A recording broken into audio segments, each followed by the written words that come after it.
Okay. Today I'm going to be continuing my Arm-Man videos, and today I'll be reviewing the Arm-Man movie Mark 1 toy. Um, this is as you know, you've seen the movie, this is the first suit that Tony Stark builds when, at the beginning of the movie when he's captured by the terrorists, and they force him to make weapons for him. But instead, though, he takes the material that they provide him and he builds the Mark 1 suit, and then he uses it to escape from there. It's pretty cool. The toy is really detailed, though. I mean, it looks, just like it did in the movie. It's really cool. There's so much detail because it's like a dark gray color. Got kind of like the little rust in there. Got this little number on it, just like in the movie. Got the little welding marks, because you can tell they welded the metal together. It's really cool. You can tell there's just a bunch of random pieces of metal too, because I mean it's just like all how like the arm and the leg, where it looks different from this arm and this leg, Because like this arm has this little round piece here, and this kind of like covering the whole hand. But here it's not, just around the hands right there. You get this little extra piece here. That's for the little missile, whatever. I'm gonna get to that later. Just and like right here it's round and here it's flat, and really cool. In the back got the kind of like little motor or whatever here. See more like little welding mark there. Down here the wires are all shown on the back of this leg, but there's like a little metal piece on this leg. Just, it's really detailed. It's really cool. But anyway. Let's see what else to say. Just going to the posability.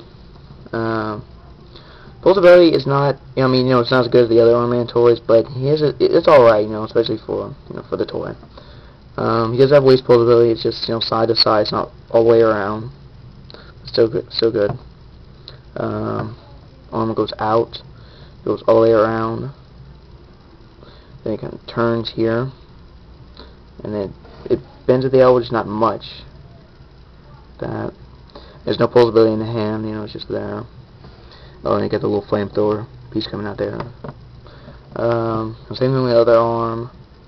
The leg, it goes out. It doesn't go too far out though, because of this little piece here. Then it goes back, and then it goes forward. And it bends at the knees, just not much. It does turn all the way around. You can hear that little squeaky sound. The foot goes forward and back, and it goes all the way around. Okay. And the head, it really basically only goes side to side. They can't really go all the way around. It can't really look too much up and down.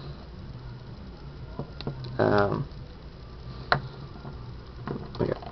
And like I was saying, this piece is for the little missile it came with. It's this little thing here. You put in there, it's supposed to be like a flame, because it's like a flamethrower. The thing about it is, it doesn't actually click in there. It doesn't stay in there like other toys. You have to actually put it in there and pull it back and fire. Oh, it didn't like. Try that again. Like that. Let's see where. Okay, I got it. Surprisingly, it didn't go behind my desk. Like every single time I do decide to shoot something, it always goes behind my desk. But I just like to just like keep it in there, just kind of let it sit in there, and like kind of make it look like it's actually having shooting a flame, which looks really cool, like for display. Give him like a little pose or something.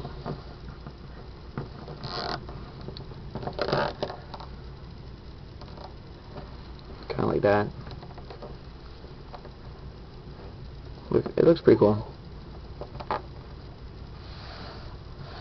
kind of wish they would have given it a more realistic looking flame though, kind of like something like this. This is from the protoform Optimus Prime for the movie. Maybe something like that. Look really cool. Well, this one is like Starscreams. Something like that. That'd been like pretty cool. But we just get this little thing right here.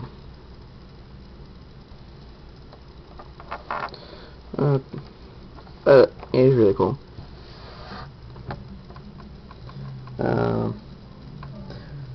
Okay. Spin around again.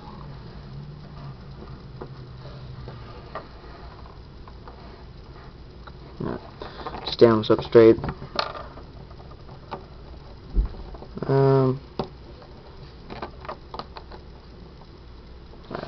Just compare them to the Mark III Iron Man right here.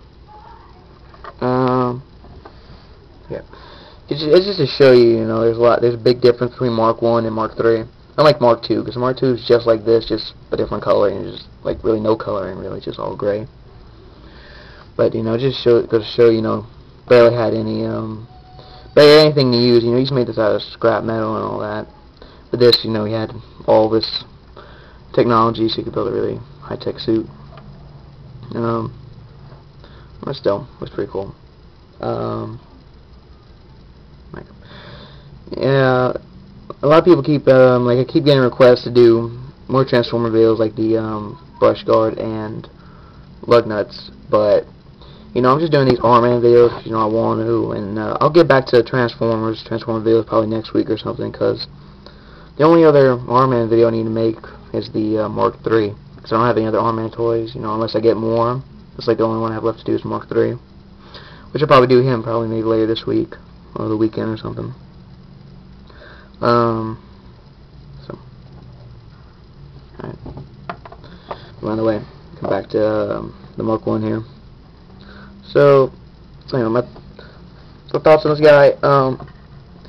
Yeah, you should get him, because he's really cool. A lot of detailing, and the pulsability is alright. It's not the best, but it's still pretty good. The only problems I'm having, we have the limited pulsability, but it's not too bad, because even in the movie, he kind of had trouble walking. He was kind of like walking like that, because it was just hard to move in it. And the fact that the little flame doesn't actually stay in there, just kind of sits in there. I wish they could have, wish they could have made it like a more realistic looking flame though. That would have been pretty cool. Or at least maybe make two, maybe one come out, maybe like one coming out of here and one coming out of here. That would have been pretty cool. Because the Mark II has two guns actually. The Mark II has a gun here and a gun here. So why can't the Mark I have two little guns or something? I don't know.